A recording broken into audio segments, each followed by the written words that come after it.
course, today we are going to look at stalking here in Blair County, and we are going to have a discussion with Attorney Freed and Lisa as well.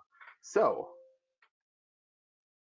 as always, our mission here at Family Services is to provide resources to build healthy relationships and promote personal growth. Our vision, of course, is to engage with communities to meet the needs of their most vulnerable members. Of course, as always, just make sure that we are talking about something that can be a triggering subject. We are talking, of course, about stalking and domestic violence and some other things today as well. So please make sure you take care of yourself first. So the objectives for today, we are of course going to define stalking. We are going to discuss examples of stalking. We're going to discuss civil protection orders, discuss the prosecution of stalking, and discuss law enforcement responses to stalking, specifically as it relates here in Blair County. So before we get the definition, Emily, Lisa, can you do me a favor? Come on and just tell us a little bit about yourselves here. Everyone knows that I'm the education specialist for the Victim Services Program. Please just briefly tell us a little bit about yourselves. Please and thank you. I'll let Lisa go first. Hi, my name is Lisa, and I'm the legal secretary here to Attorney Freed, and I just assist her in whichever way is necessary. Well, Lisa's being very modest about what she does at the FSI Justice Project. She's an expert in domestic violence based on the training we both have had through Family Services. I'm a former prosecutor from the Blair County District Attorney's Office. While I worked there for over 4 years, I prosecuted domestic violence cases.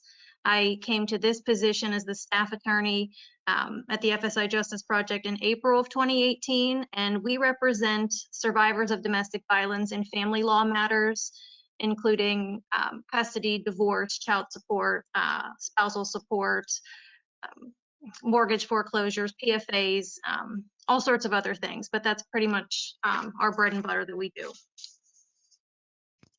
Awesome, thank you both. Yeah, Lisa's always very humble about what she does. Very humble. Yeah.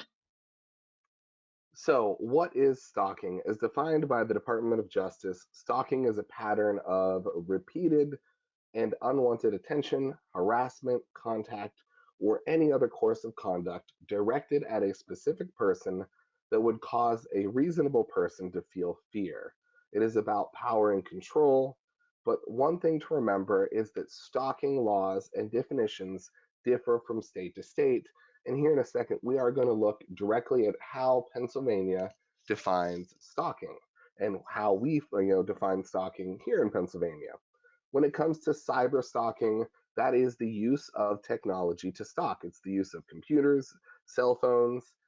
It's a broad term that is used to cover any and all forms of stalking that rely on technology, and this includes things like tile and other methods that are now used today to follow someone, to track their location, including applications like Snapchat and other social media websites. So how does Pennsylvania define stalking? Excuse me, sorry. Stalking offense defined as a person commits the crime of stalking when the person either engages in a course of conduct of repeatedly commits acts towards another person, including following the person without proper authority, under circumstances which demonstrate either an intent to place such other person in reasonable fear of bodily injury or to cause substantial emotional distress to such other persons, or engages in a course of conduct or repeatedly communicates to another person under circumstances which demonstrate or communicate either an intent to place such other persons in reasonable fear of bodily injury or to cause substantial emotional distress to such other persons. So, Emily, I have a question here for you. What do we need to understand? What do we need to take from how Pennsylvania defines stalking, in your opinion? So that's a lot right there, right? Just looking at that, a lot of those phrases beg for a definition, which coincidentally the legislature did define when creating this statute. So if we were to pick the statute apart, the first thing you need to recognize is that stalking needs to be a course of conduct. So it needs to be several instances that an abuser, in this instance, where we're talking about domestic violence or interpersonal violence, that it's a course of conduct by the abuser to stalk the victim or the survivor. So the way they define course of conduct in the state of Pennsylvania is a pattern of actions composed of more than one act over a period of time, however short, evidencing a continuity of conduct. The term includes lewd, lascivious, threatening, or obscene words, language, drawings, caricatures, or actions, either in person or anonymously. Acts indicating a course of conduct which occur in more than one jurisdiction may be used by any other jurisdiction in which an act occurred as evidence of a continuing pattern of conduct or a course of conduct. Now, a lawyer wrote that, obviously. So that's what they mean when they say a course of conduct. But to boil that down, it's just a pattern of actions, no matter how short, evidencing a continuity of conduct. So that's the first part of the statute. Another thing that's important to recognize is that the statute defines what it means to be in emotional distress and what it means to cause emotional distress. And the way that this Pennsylvania legislature defined emotional distress in this law says that it has to be a temporary or permanent state of mental anguish, which I think is redundant because mental anguish to me means emotional distress. I don't think the definition truly defines what emotional distress is. So I went and I did a little bit of research, and just as recently as 2020, the Superior Court of Pennsylvania went through a appeal on a conviction for a stalking charge in Philadelphia County. And the fact pattern here is, and I'll try to be brief about it, it was a course of conduct. The Superior Court determined that this particular individual who was convicted of stalking, it was a correct charge and the jury got it right when they convicted him. So for instance, in December of 2016, at a custody exchange, the abuser told the victim that he was going to kill her. He tried to grab her phone when she tried to record him saying these things to her. He threatened to show up at her job and cause a scene. So right after that, in December of 2016, she gets a PFA. In May of 2017, while she still has this PFA protecting her, the abuser had another supervised visit with their child. And after they exchanged the child, he drove by her and the child in the car and said that he was going to blow their heads off and displayed a weapon. 1 month later, in June of 2017, after another supervised visit, he followed the victim and the child while they were shopping at somewhere like Hollidaysburg, where they were shopping in outdoor shops. And he was following them, and he parked his car and he was watching them. And while they saw him, he gets out of his vehicle, takes a baseball bat out of his trunk and places it in the front driver's seat with him.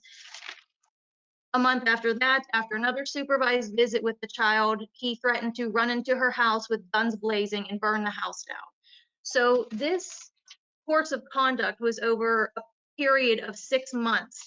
And what this victim did was she didn't necessarily call the police every time, but she documented every single time this abuser behaved like this. So it was enough for the prosecution to establish a stalking charge and get him convicted after a jury trial. Thank you, Emily. Now, another question, there was some discussion about changes to the law coming up in Pennsylvania. Did they ever make those changes to the law that you know of?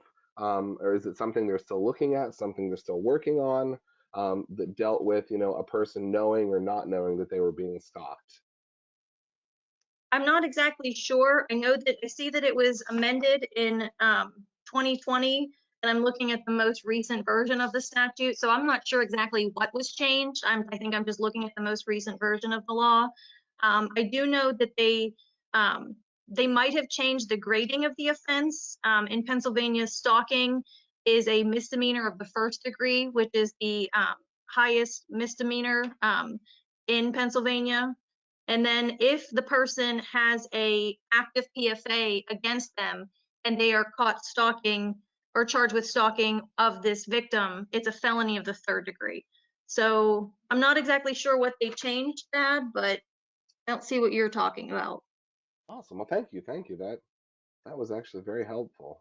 So, what does stalking look like? And you went through this, very well. Stalking can take many, many different forms, where you're making threats against someone or the person's family or friends, like that example you showed us from Philadelphia. It's non-consensual communication, such as repeated phone calls, emails, text messages, or unwanted gifts. It's repeated physical or visual closeness, like waiting for someone to arrive at a certain location, following someone, or watching someone from a distance, as well as any other behavior used to contact, harass, track, or threaten someone. Like I said before, using applications like Snapchat location, family locations, or even tools that allow you to track someone like a tile or other small devices that you can literally place and follow somebody. Cyber stalking.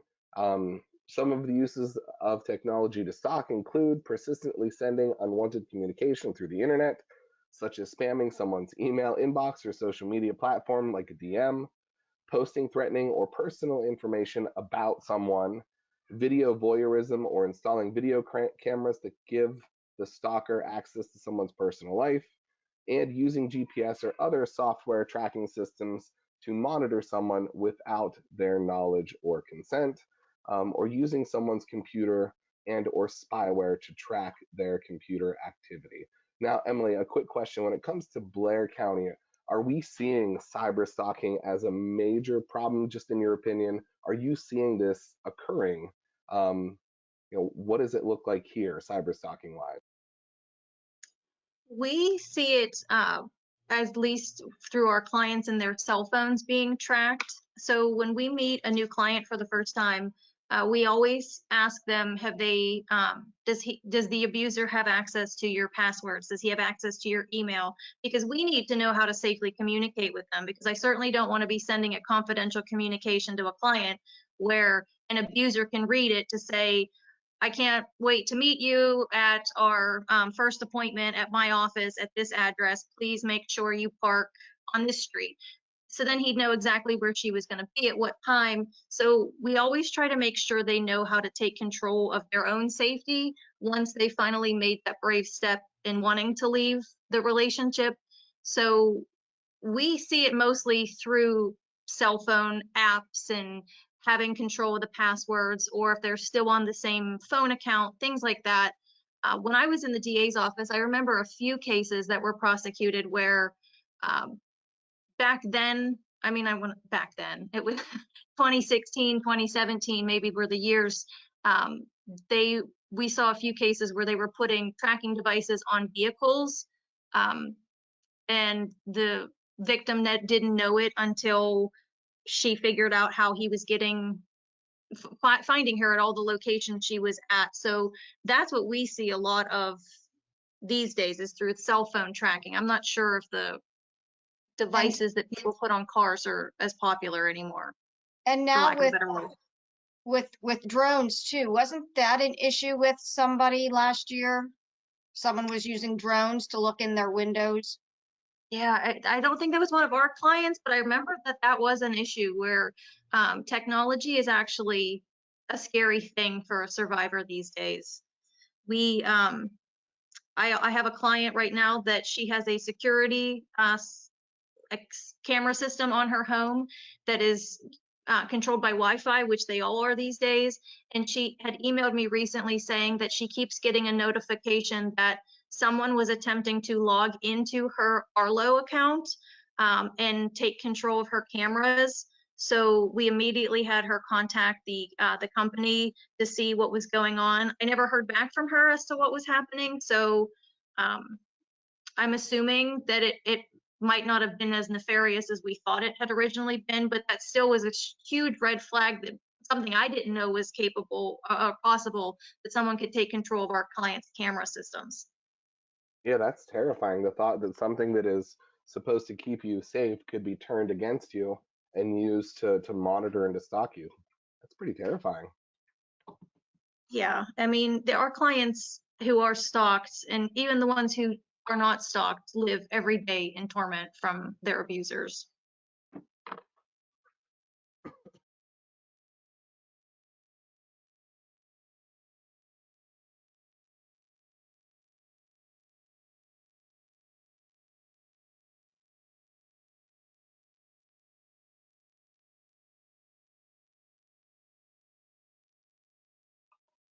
Are you there, Thad?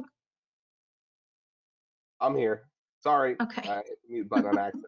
So as I was talking to myself, I was saying that it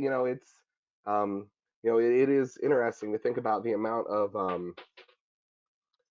terror that puts them in, and the fact that there are so many people that go through this and live through stalking every year. A 2011 study found that 5.1 million women and 2.4 million men had been stalked the previous year. It also found that 1 in 6 women have been stalked in their lifetime, and 1 in 19 men have been stalked in their lifetime. 3 out of 4 victims of stalking knew who their stalkers were. And that is the most common type of stalking. They're going to know the person that is the perpetrator. They're going to know the person that is stalking them. The most common relationship is, the perpetrator was a current or former intimate partner, which is what we are seeing, correct? Yeah. Specifically what you're seeing. Yes. And we know that younger individuals, people aged 18 to 24, have the highest rate of stalking victimization, but that it can occur to anybody, no matter what age. Specifically, when you're looking at that, current or previous intimate partner, specifically if they're in a domestic violence situation or that intimate partner violence situation. We also know that LGBTQ plus individuals are more likely to experience stalking victimization. The majority of LGBTQ plus victims are stalked by someone they know, just, you know, um, like a heterosexual relationship. That doesn't change. 59% of male and 86% of female LGBTQ plus victims are stalked by men, which is interesting. So even if they are in a same-sex relationship and they're female, they are more likely to be stalked by a male, even if they are in the LGBTQ plus community. Just an interesting fact that kind of makes you think. So, Emily, Lisa, what are some examples that you two have witnessed here in Blair County with yourselves or with your clients? I know that you yourselves have had issues with this because you make some pretty dangerous people pretty angry sometimes. Yeah, I guess I'm pretty good at that. And I don't care. I think it's important, the work that we do, and it's important to our survivors to have somebody that's willing to stand up to these dangerous men. But for some examples, I want to say that it's not every one of our clients that suffers from a stalking ex-partner, but I went through some of our closed cases and some of our active cases, and I want to say it's about 10 to 20% of our caseload where the clients are stalked by their abuser. We've seen everything from an abuser filing a petition for contempt or in custody court, and the night before court, he would slash her tires so she couldn't make it to court. We have seen where these abusers will do small things where they'll come into the house when the victim is away and rearrange certain things in the house just to make them think that they're going crazy and that maybe I did really put my coffee mug in the sink, or maybe I did put it on the coffee table things like that, where they'll just move it just to let them know that they still have that power and control over them. We've seen clients where the abusers will park up the street and just watch the house for hours at a time in their car. We've seen, for instance, one of my clients years ago, she had, she was getting ready to go to bed in the middle of the night, and it was dead of winter, and she heard one of the hose faucets turn on outside her house.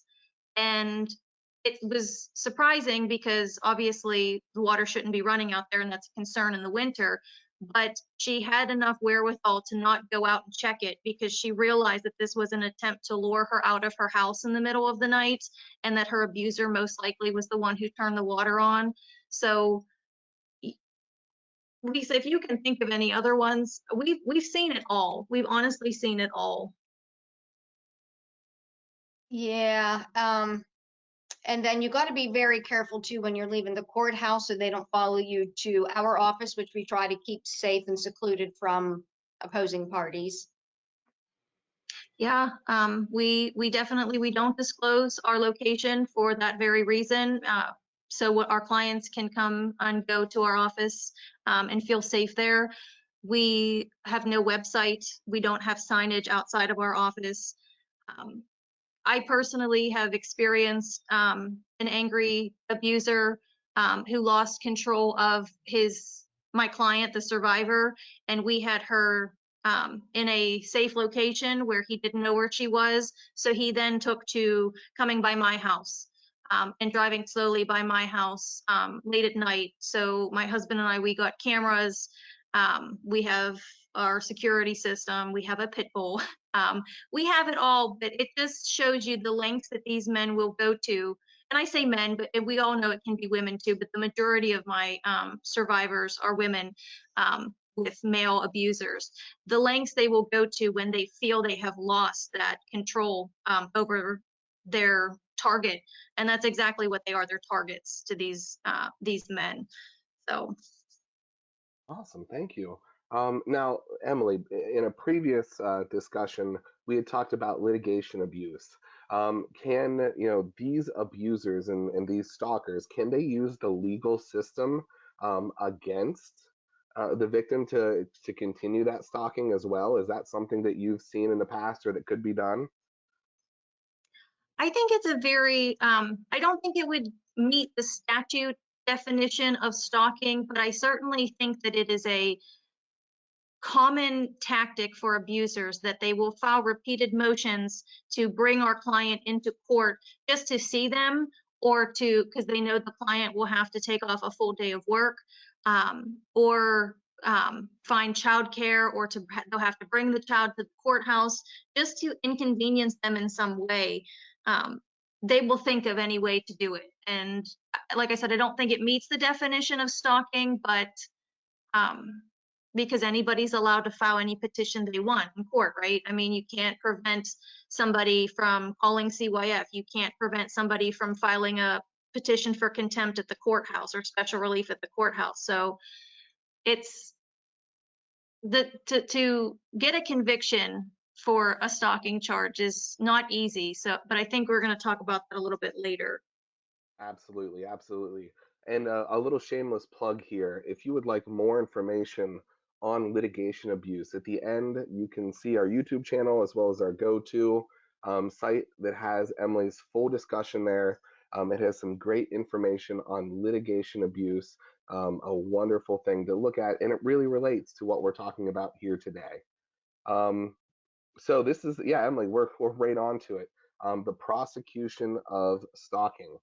Is it easy? Is it hard? What makes it complicated? What happens when it comes to the prosecution of stalking, as well as with the police? How does stalking get handled by law enforcement? Yeah, so stalking isn't an easy charge, because we all know that, a simple assault is, I was punched in the face, it caused me bodily harm. That's one incident where a misdemeanor can be charged. As we saw, the definition of stalking requires the Commonwealth, the district attorney's office, to prove a course of conduct, which means it cannot just be one time I saw him sitting outside my house watching me and my kids play outside. It has to be a repeated course of conduct within a period of time, however short, the law says, evidencing a continuity of conduct. So what we always tell our clients, when our clients call and say, he's driving by the house again, I have him on camera, we have to say, you need to keep a log of it. So sometimes it's not always safe for them to keep these kind of logs on their phone, because if the abuser still has access to their phone in some way, we go out and buy 25-cent notebooks up at Staples right before the school year starts, and hand those to our clients and say, write it down in this notebook.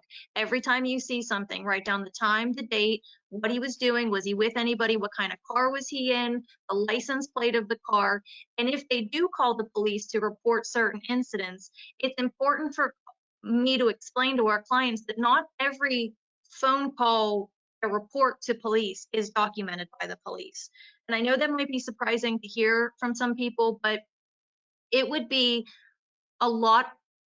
It would be a lot for police to document every single interaction they have with the public every day. So what there is, so if, say I'm a victim and my abuser has driven by my house 4 times in 1 hour, I'll call the Altoona Police Department and say, he's stalking me, he's driving by.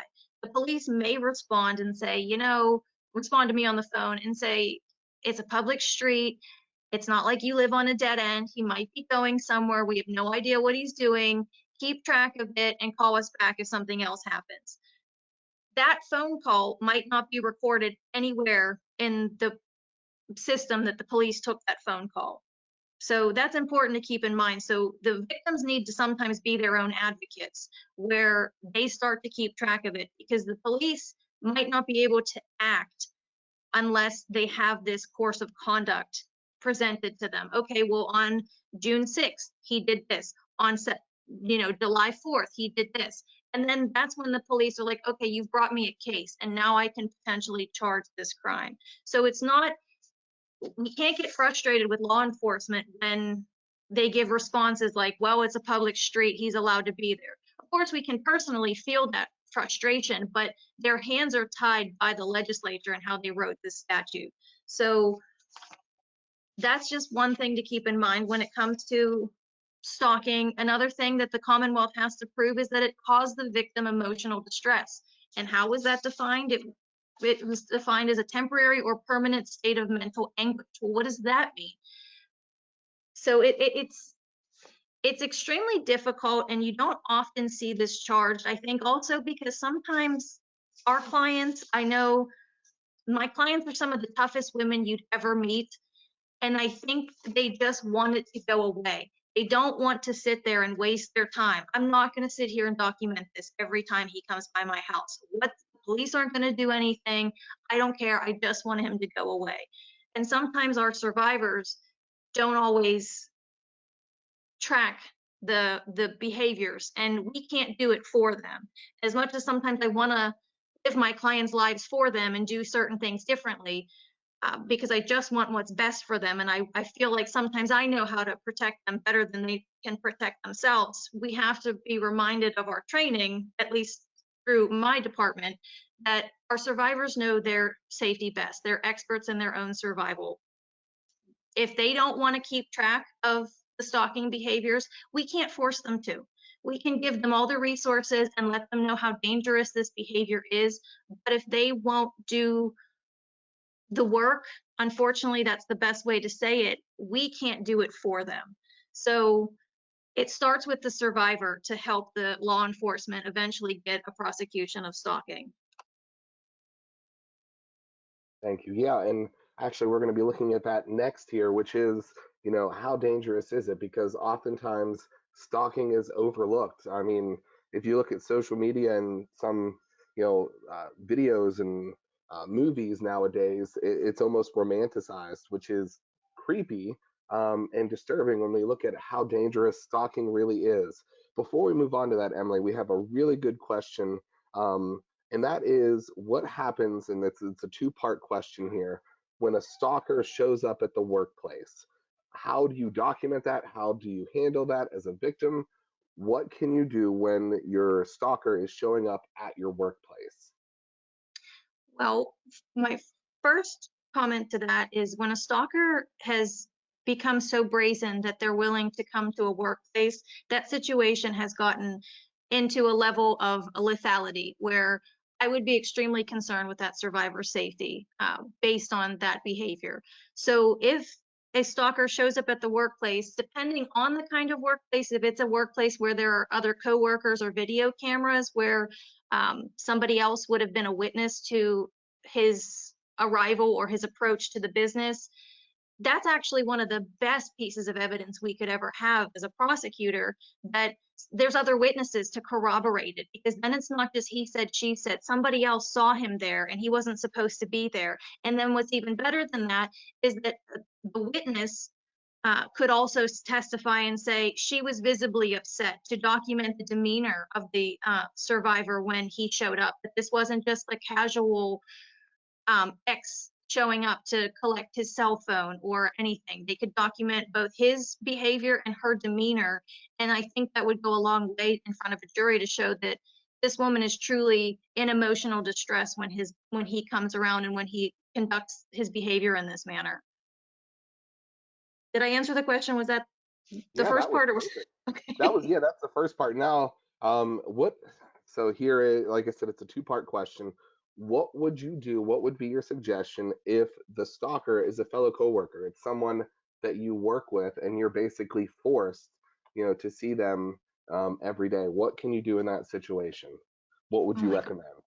that's awful. I have to think about that, because that is truly awful for that person. That if that's, I would perhaps suggest, if this were my clients, if I were speaking to my client, I would suggest maybe speaking to a supervisor about changing shifts and never placing me on that shift with that individual and explaining the situation.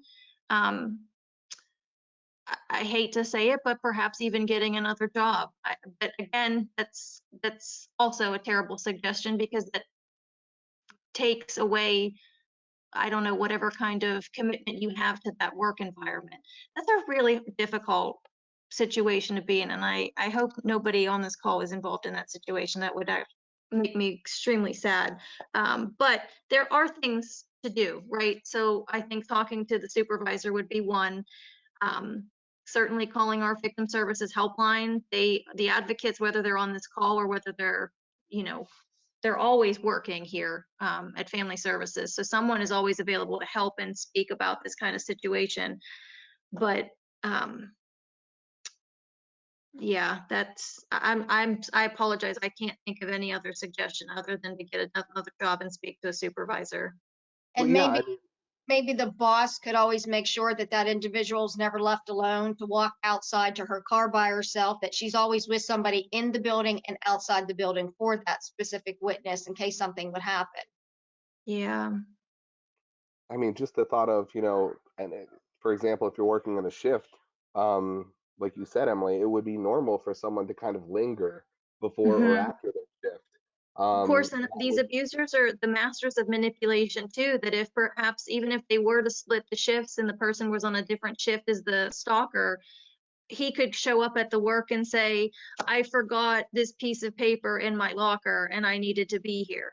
He could do those things just to intentionally terrorize this survivor. And there might not be something a supervisor can do at that point, or law enforcement for that matter, when they say, okay, well, ma'am, he was here for a legitimate reason. He forgot his jacket in his locker, which he might have left there on purpose just to come during her shift, his or her shift, to see them and to terrorize them.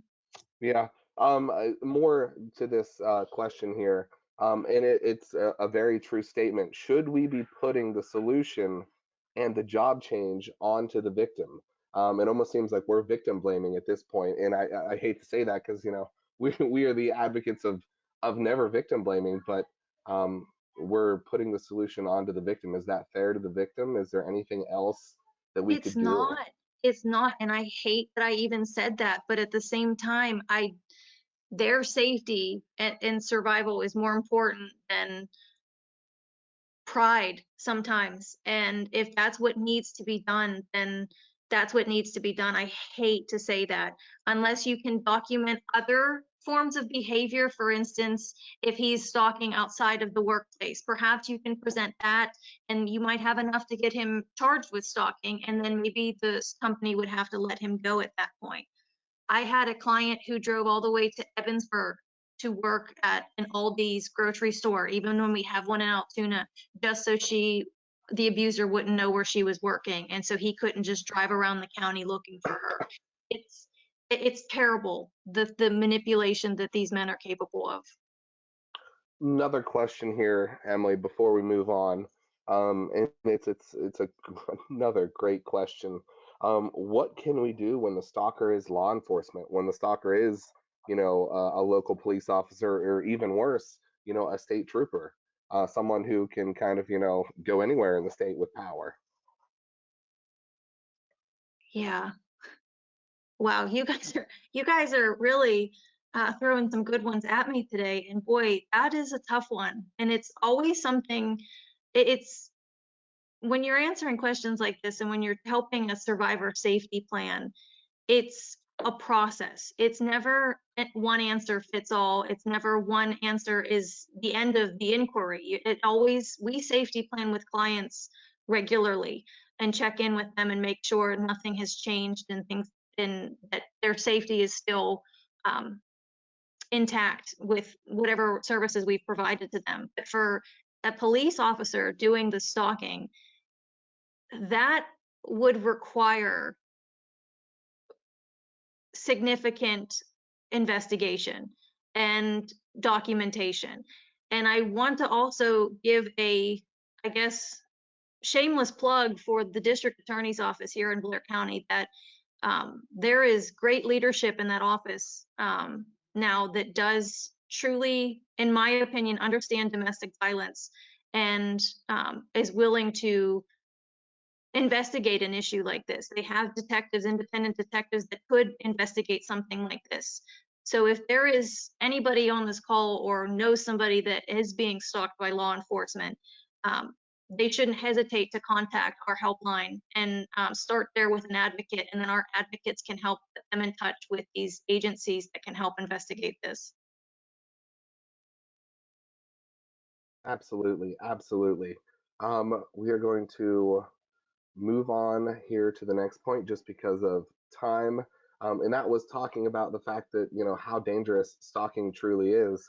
Um, uh, and although stalking is a crime in all 50 states, there are less than 1/3 of states that classify stalking as a felony in its first offense, leaving stalking victims without protections afforded to victims of other crimes. And Emily, I know you've talked about that in the past, but when we look at, how dangerous it truly is, stalking is a prelude to violent crime. Oftentimes, it is fantasized, it is romanticized. You see these, young um, teens that are like, yo, you can stalk me, to this, celebrity. Um, but it truly is dangerous. 66% of female stalking victims reported stalking by a current or former intimate partner. And we know that if that stalker is a current or former intimate partner, the risk for, violent crime increases exponentially after that. 76% of women were murdered by an intimate partner were first stalked by that intimate partner. 85% of women who survived attempted murder were stalked. 89% of femicide victims who had been physically assaulted before their murder were also stalked within the last year prior to their murder by that intimate partner. 54% of femicide victims reported stalking to the police before they were ultimately killed by that stalker who was that former intimate partner. 65% of all murder suicides are perpetrated by intimate partners. So it is that, it is a terrifying thought that if I'm being, stalked and it's not being taken care of, that my life is in danger. And 96% of murder suicide victims are female. 81% of women who were stalked by a current or former intimate partner were physically assaulted by that partner. 31% of women who were stalked by a current or former intimate partner were also sexually assaulted by that partner. So both physical and sexual assault. Abusers are using this stalking to hold and continue to hold power and control over the victim and to intimidate them as well. Impact on the victims. We know that 1 in 7 victims have been forced to move as a result of their victimization. It isn't fair often that the victim is the one that is forced to do something to take their own safety, into consideration. It's often them that have to go out of their way to make those concessions. 1 in 8 stalking victims have reported losing work because of stalking. More than half of those victims reported losing 5 or more days a week, or 5 or more work days. I'm sorry. Stalking victims suffer much higher rates of depression, anxiety, insomnia, and social dysfunction than people in other general populations. The thought of someone who could always be there is terrifying. 86% of victims surveyed reported their personalities changed as a result of being stalked.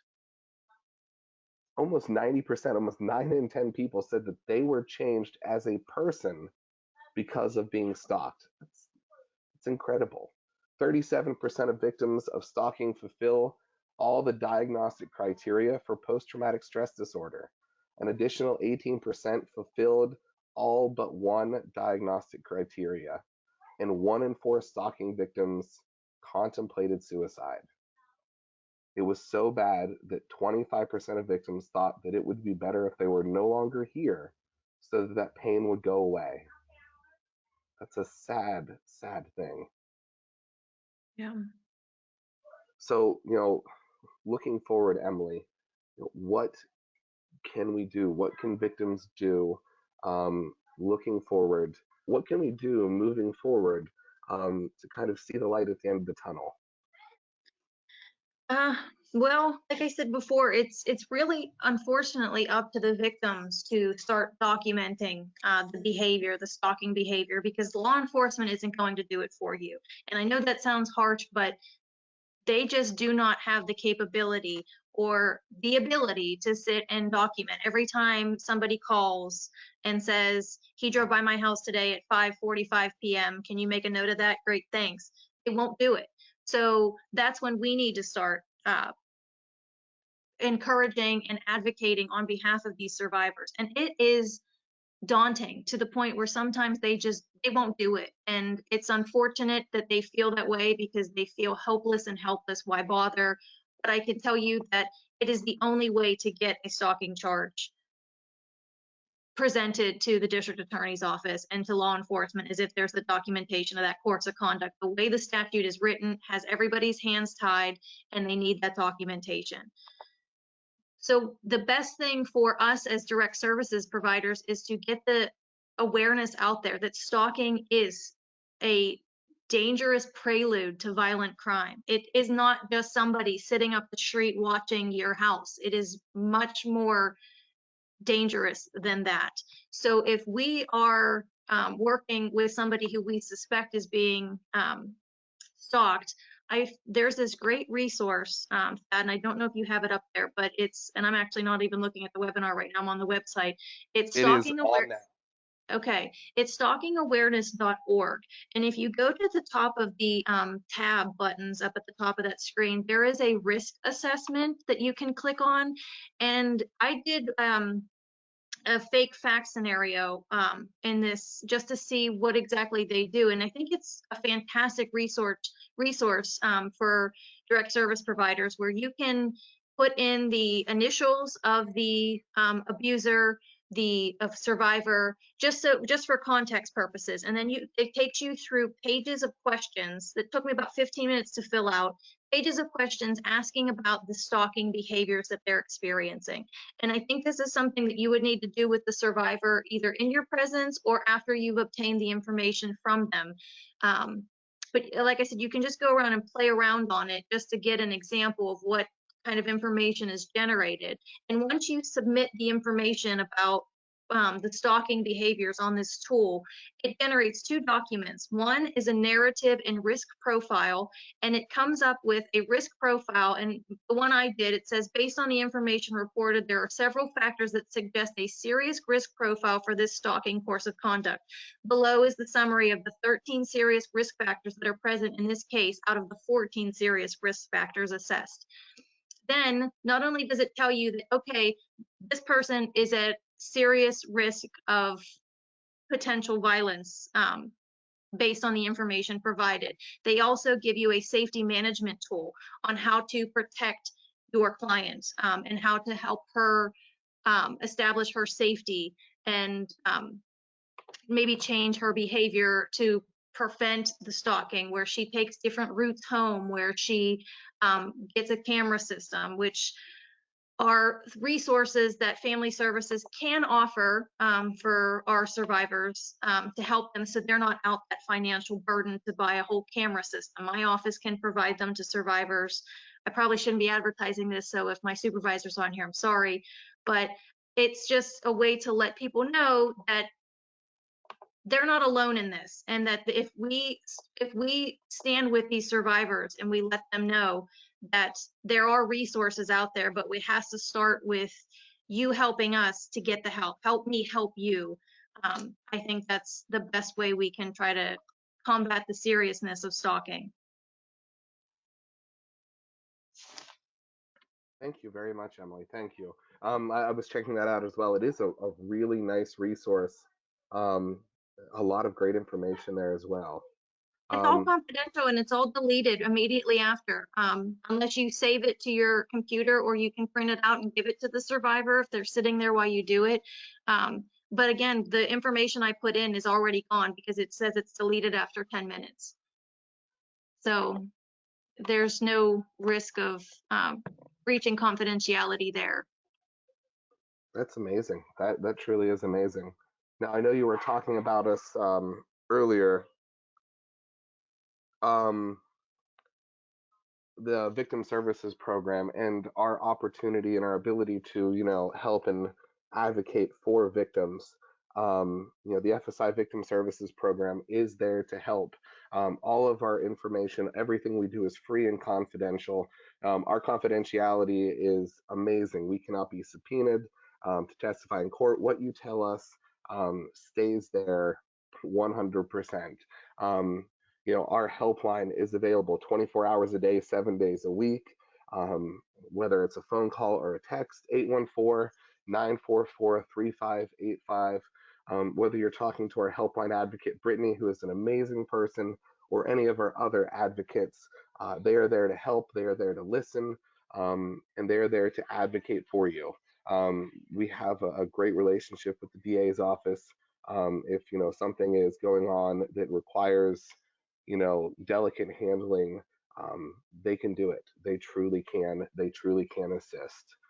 So please, if you know of anybody that would need help specifically with stalking, domestic violence, or anything, please reach out to that number today.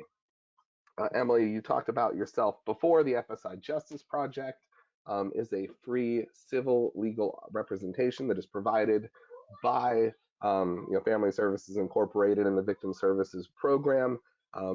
It is free representation to low-income survivors of domestic violence, but you do so much more than that. You do safety planning. You do a ton of different things to help our survivors get safe when it comes to civil matters such as divorce, custody, child support, housing, anything. If you need or would like Emily services or have more information or would like more information on the FSI Justice Project, once again, reach out at 814-944-3585, our helpline number. Of course, just a little disclaimer, and not disclaimer, but a little shout out as well. Women Aware is back in Blair County.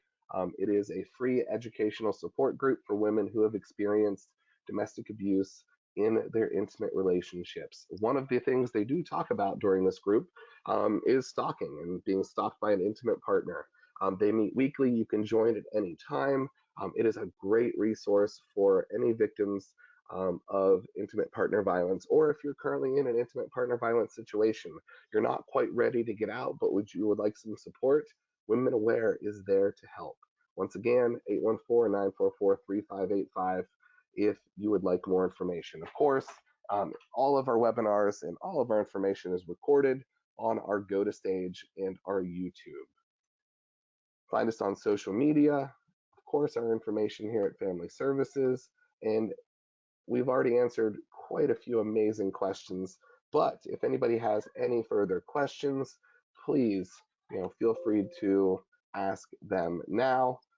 Resources, and of course, my information. If anybody would like more information, or if you need anything else from Family Services, you can always reach out to me at my email or my extension. Thank you all. We will, of course, hang on for a few minutes if there are any more questions, but if not, thank you all and have a wonderful day, and I will see you all on the next Webinar Wednesday. Yeah, thank you guys for attending. I'm more than happy to answer any more questions anyone would have. If they want to call Thad to get in touch with me, like I said, that we don't advertise my phone number or my email address, but I'd be more than happy to discuss any topics that were brought up today. I also want to say, just in general, that being a survivor of domestic violence is exhausting. It's physically and emotionally draining, and supporting a survivor can also be exhausting. So if anybody is out there listening needs to contact our helpline, please do that without hesitation. We are more than happy to assist in any way we can. Our advocates are fantastic.